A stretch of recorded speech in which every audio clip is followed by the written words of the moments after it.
Good afternoon and welcome to the Midday News. Here's what we have in the bulletin. More farmers speak out as they continue to lose millions of dollars due to a tomato glut.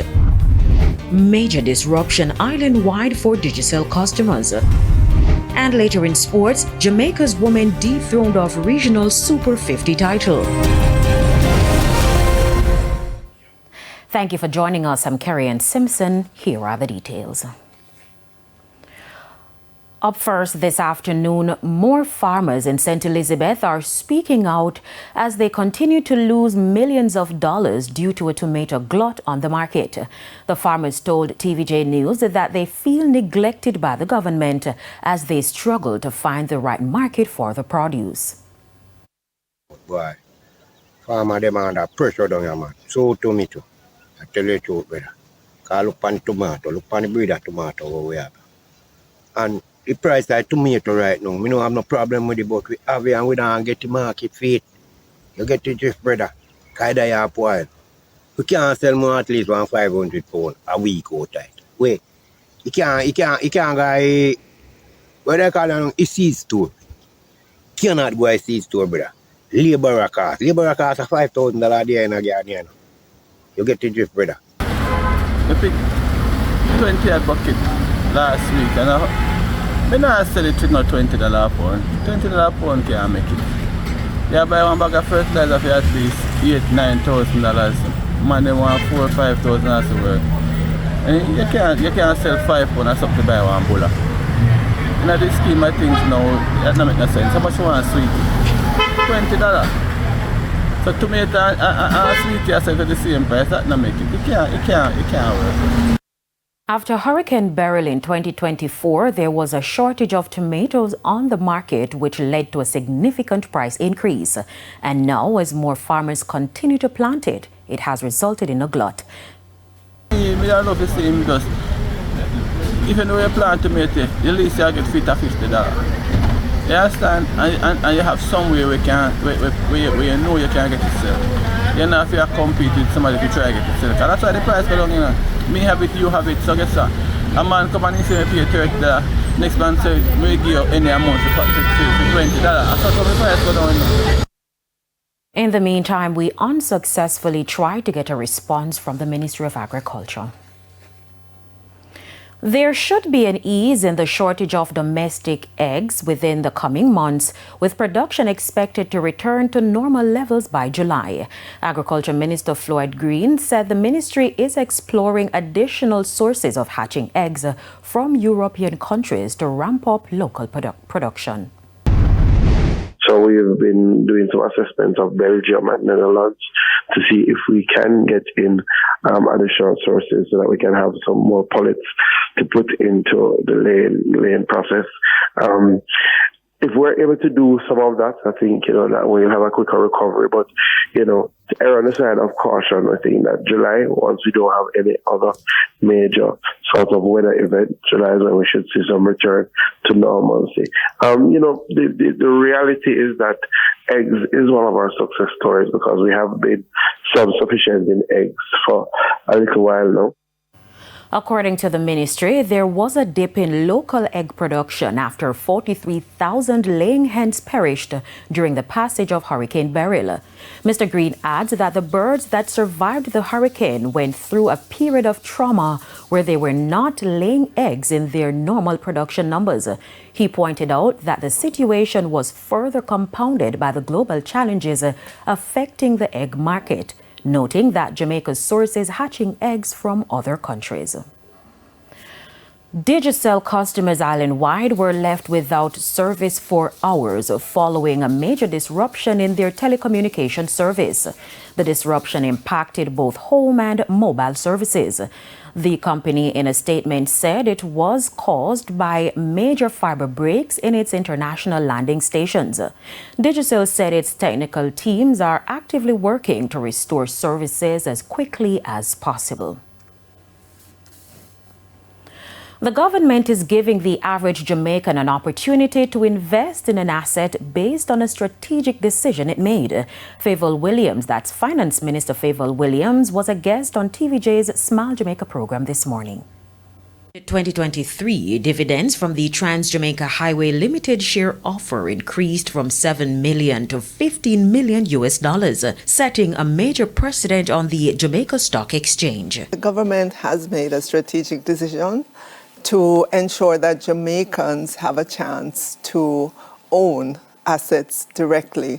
And so that's one of the reasons it's doing this. This is the second time around for Trans-Jamaica. If you recall, earlier on in the initial public offer, 80% of the company was offered. The government held back 20%. And now it's here offering the remaining 20% to Jamaicans. According to CEO of NCB Capital Angus Young, the dividends yield on the Trans-Jamaica stock is projected to be in excess of 5%, which is more than double the median dividend yield on shares on the JSE. It's very attractive because at a 5% plus dividend yield on an infrastructure type asset, I see only upside. There are two things that are coming. It would be the expansion of the 1C part of the highway. And then if you think about it, the debt that Trans-Jamaica has is amortizing. So the free cash flow going forward will increase. So I only see an upside on this one, Simone. Finance Minister Favour Williams agrees. She says shares have been set aside for the average Jamaican to invest. In the meantime, Jamaicans are urged to take advantage of this opportunity, which closes on March 18. You can go to goipo.jncb.com or gmmb.com, which are both online portals that you can do this from the comfort of your home 24/7. It's very, very easy to access. Within 5 minutes, you can have your subscription submitted. A Portland vendor was shot and killed by an unknown assailant in an early morning attack in Boundbrook. The deceased has been identified as 30-year-old Ryan Smith. According to reports, Mr. Smith was in the process of setting up his stall sometime after 7 when a man emerged from a motor car and shot him several times. The gunman fled the scene. The Portland police are investigating. Over in Hanover, a 30-year-old motorcyclist is dead following a collision with a 2013 black Toyota Voxy along the Orchard Main Road last night.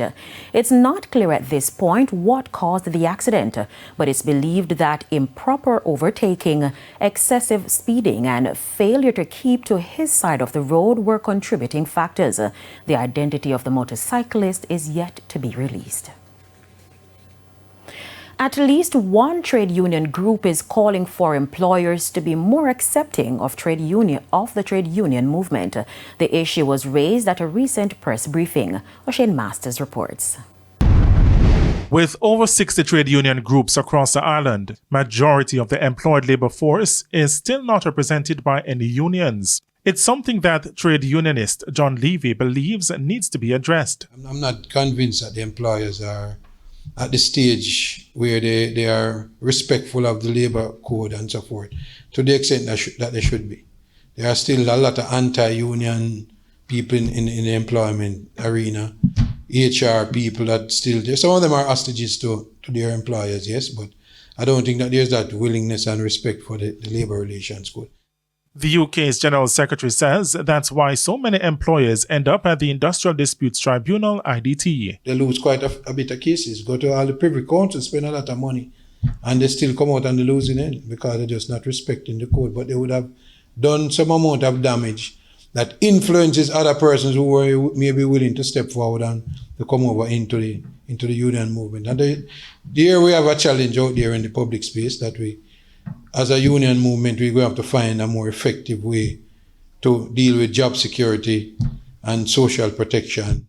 Now, the social protection issue is also a sore point for President of UK's Vincent Morrison. It's why he's calling for a review of the labour legislation. But like every good thing, there comes a time when you have to look on it.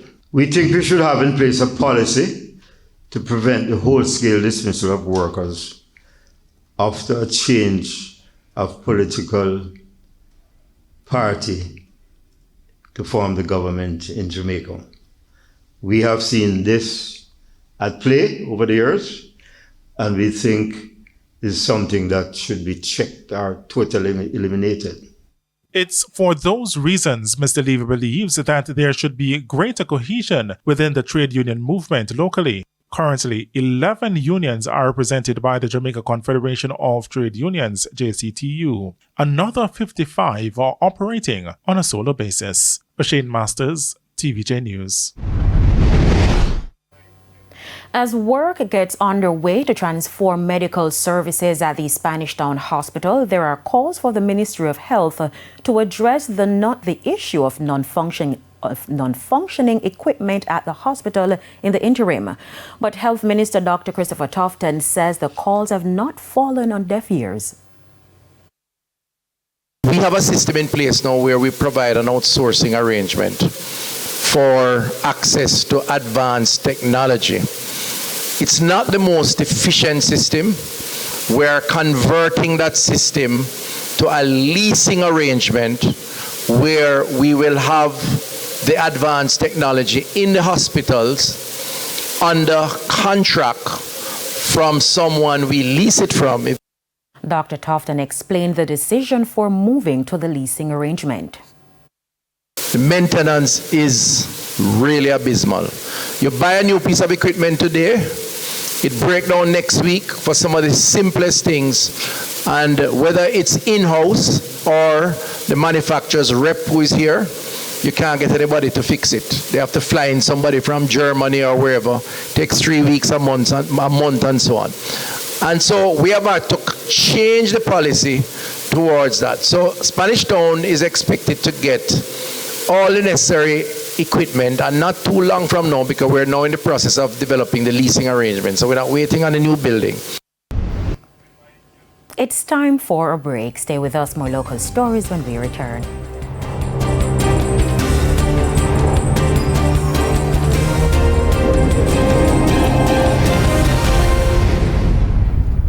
Welcome back. We're continuing the news. It's now time for the Business Minute.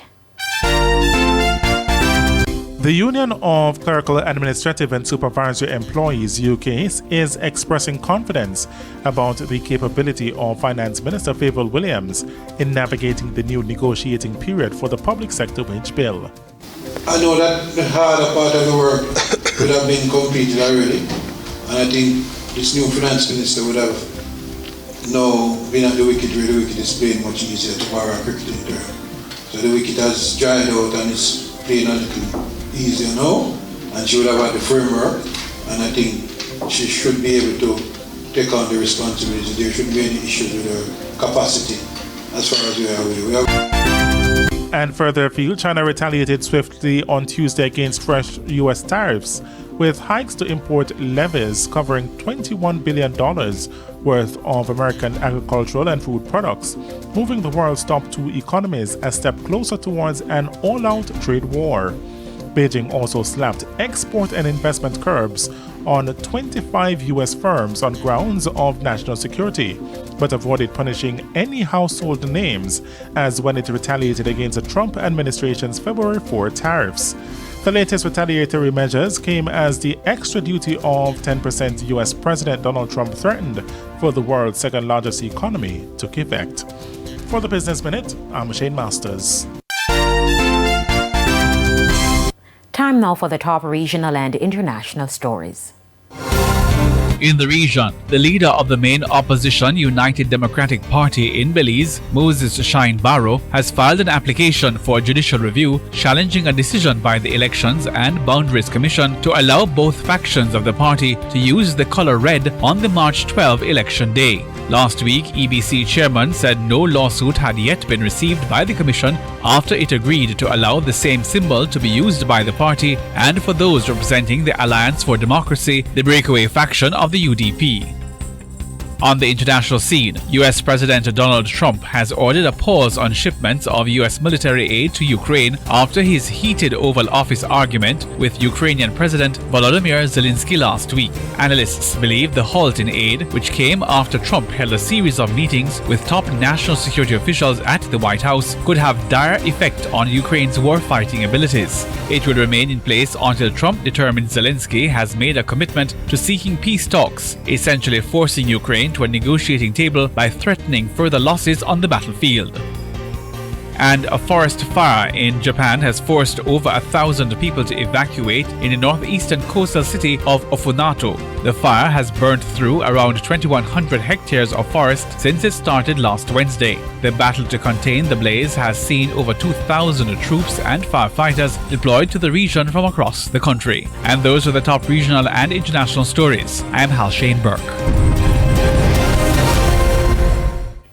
Thank you, Hal Shane. We head to another break. When we come back, we'll have your midday sports report.